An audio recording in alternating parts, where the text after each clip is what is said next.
more than 50 years, a perplexing cold case has left Columbus investigators stumped and families heartbroken, but new DNA technology might hold the key to solving it. The sheer brutality of the crime was staggering, so terrifying and cold-blooded that even the boldest newspaper headlines could hardly do justice to its viciousness. It was Friday, February the 27th, 1970, when 20-year-old Mary Petrie showed up at her boyfriend Bill Sproat's off-campus apartment. Bill, 22, was ready to enjoy a weekend with Mary, but what awaited them was a chilling turn of events. By the next day, the shocking scene would unfold. Mary and Bill's bodies were found, lifeless and marked by violence. They had been strangled and stabbed multiple times, with additional injuries from blunt force trauma to their heads. In the aftermath of the brutal crime, residents of the apartment building and surrounding area were puzzled. No one had heard anything out of the ordinary that night. The sheer violence of the act implied that the attacker might have been acquainted with one or both victims. Yet, the motive behind wanting to harm these two well-regarded, gentle students was still shrouded in mystery. The case went stagnant, lacking any strong leads or potential suspects. Whilst the DNA collected from the crime scene was deemed useless back in 1970, it might just provide the breakthrough needed to solve the mystery now. Who took the lives of Mary Petrie and Bill Sproat? In the year 1970, Mary was a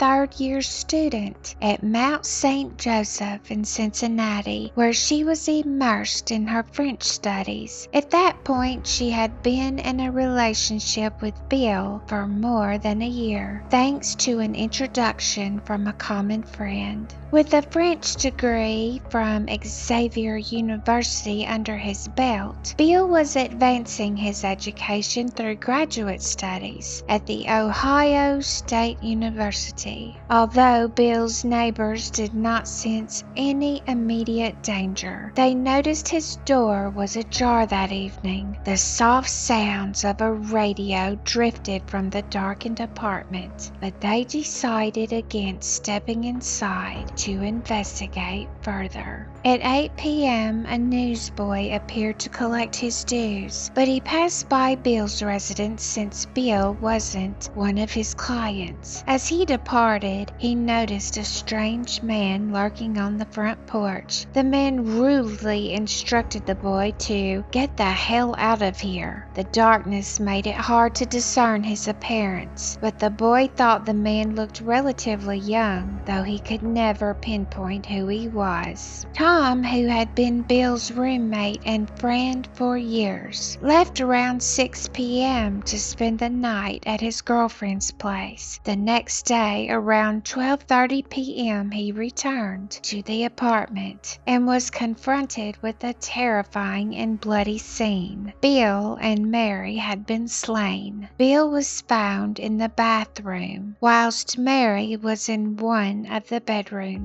The police were called, and what they walked into was just a gruesome, brutal scene, said Columbus Police Cold Case Detective Sergeant Terry McConnell. The results of the autopsy highlighted the sheer brutality of the crime. Sproat had been stabbed more than 20 times, with his wrists tied to his ankles using wire hangers and a gag in his mouth. Petrie was not spared either, suffering over a dozen stab wounds, her skull smashed by a bowling ball, and she had been assaulted. The scene was further tainted by the discovery of bloody fingerprints. Tom was among the first to be looked at as a person of interest, primarily because he discovered the gruesome scene and was Bill's roommate. Nevertheless, he had a reliable alibi, as he was with his girlfriend during the incident. Years down the line, DNA evidence would ultimately ultimately rule him out as a suspect. The investigation that ensued was rigorous, but in the end led to no breakthroughs. Despite the detectives' tireless work, every lead eventually fizzled out, and as the years went by, some detectives moved on or retired, leaving the case in limbo. The emotional burden on the Petrie family has been immense and beyond measure. I knew about Mary's love for Bill and his love for her, said Martha Petrie, Mary's twin sister. Alone in her dorm room in Minnesota, Martha was struck by a spine-tingling premonition on the night the murders took place. "Well, you know some twins have ESP," she said. "I woke up choking to death, and I remember going to the corner sink in our room, and I remember feeling like, I can't breathe, I can't breathe."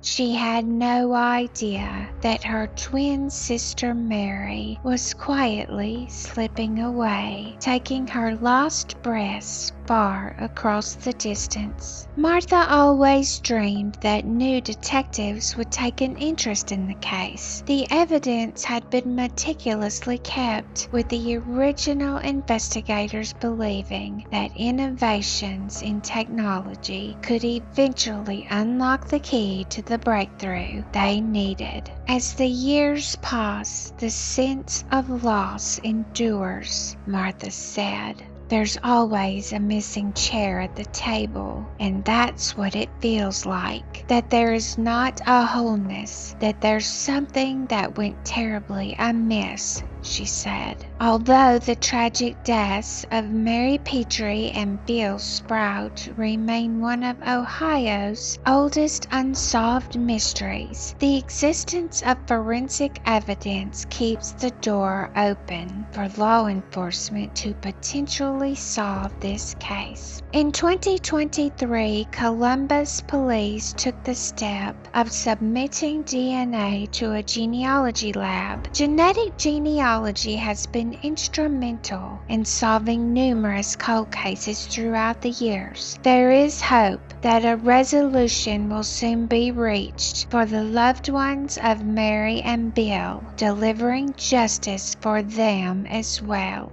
The Columbus Police Department's case review team has made significant strides last year, solving 20 cold cases, many through innovative DNA technology. They are actively reprocessing evidence from these cases to potentially uncover a solid DNA profile of a suspect. In your opinion, did the killer know Bill and Mary, or was it an unprovoked act of violence?